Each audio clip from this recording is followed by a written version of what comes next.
Oh, I've said all along, I think Mark Meadows is already a cooperating witness. He has all the looks of a cooperating witness, running into coffee shops away from the press. And he's disappeared in the indictment. I mean, he's referenced once or twice. Right. But So when you didn't see Mark Meadows as an unindicted co-conspirator, and you see absolutely no mention of him at all. How devastating do you think his testimony could be? It could be the worst testimony for him outside of the family members, because Mark Meadows was with him constantly during that period of time. And involved in all of it, in Georgia, in the electors. He was a very involved chief of staff, in my experience. He made sure he was in every meeting and every conversation.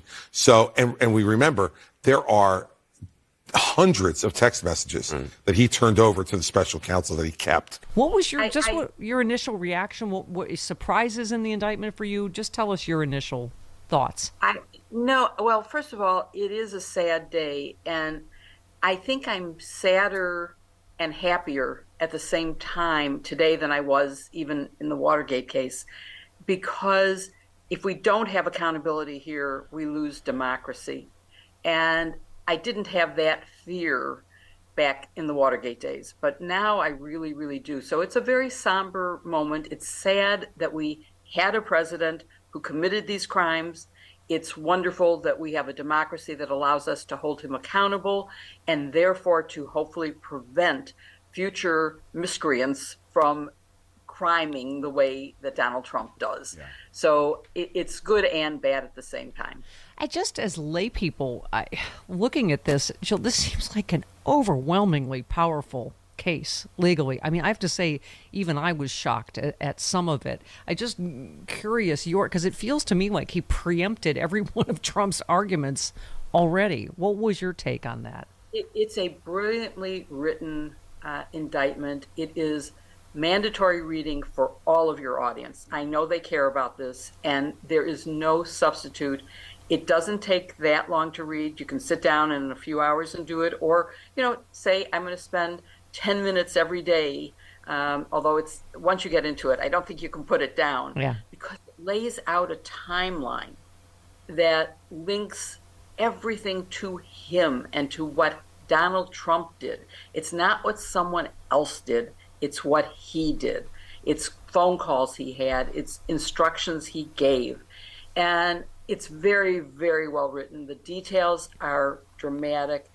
There are no surprises in terms of the crimes that he's charged with. Those were pretty much what we were expecting. We used Section 241 conspiracy in Watergate, and that's a standardly used conspiracy.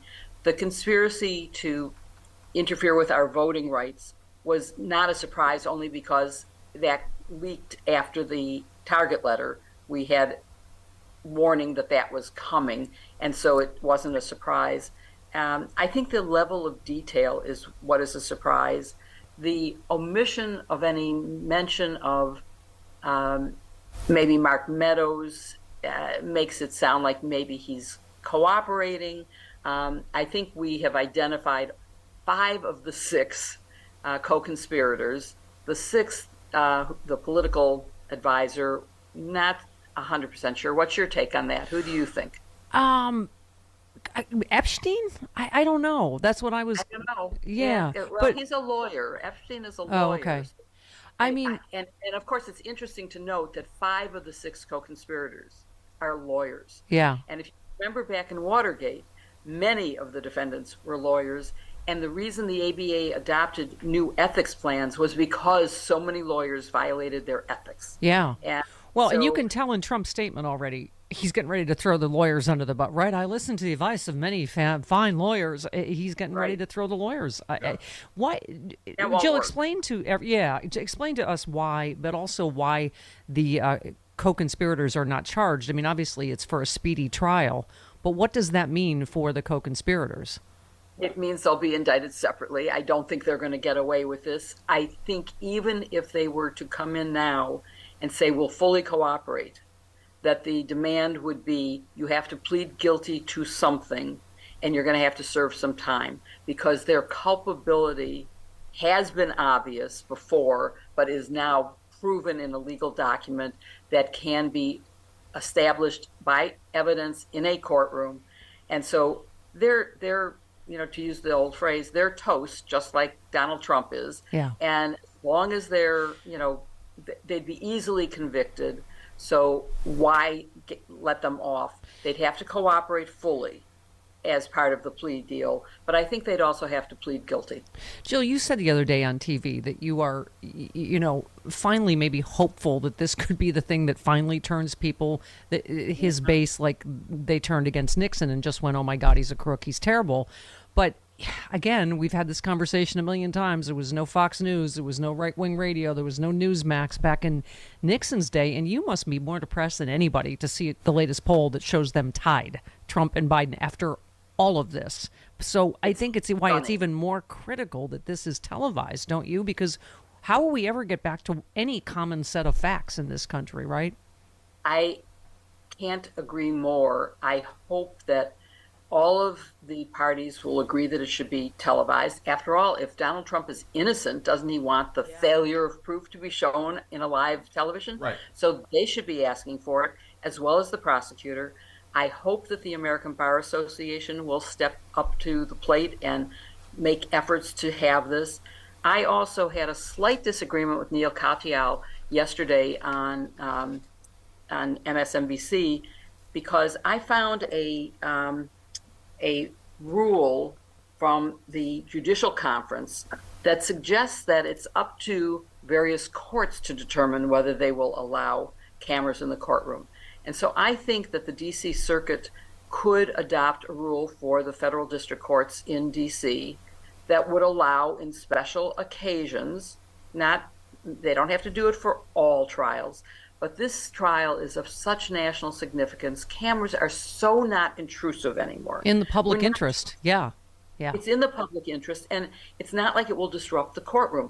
You don't have to show the jury. You can leave out whatever. Cameras are easily controlled. They're little teeny dots in the wall. They're not these big, clunky old cameras. Right. So it might not be up to John Roberts, because that's what Neil said, right? That's what Neil said was John Roberts, and obviously John Roberts has a lot of power. He could do it. I'm just saying, I don't think it has to be him. I'm not sure I can find it again while we're on air, but maybe I can quickly identify the rule that I found that says that it's up to the circuits, and they've had some tests in several circuits about cameras and have continued them because they have been successful. So I'm hoping that it will be televised. That's so important. That is a big point. Thank you for raising. I think is a good sign is that you are wearing my mom's Blue Wave pin, and so now she is up in heaven talking to my dad in Goldwater, and hopefully they will. They will definitely not once again intervene. Donald Trump. Yeah, definitely not. And there should be a big blue wave. And I think what I said was, I don't think any of his loyal cult base can be moved. They are gone, period. Yeah. But I think that there are Republicans who were like your father, sensible, intelligent people with a different political viewpoint than I have. Yeah. But despite that, they had morals and ethics. All of the Republicans back then did. And I really believe that there are independents and some Republicans who will be swayed by, if not this case, the combination of all of it. 3 indictments so far, of Georgia coming.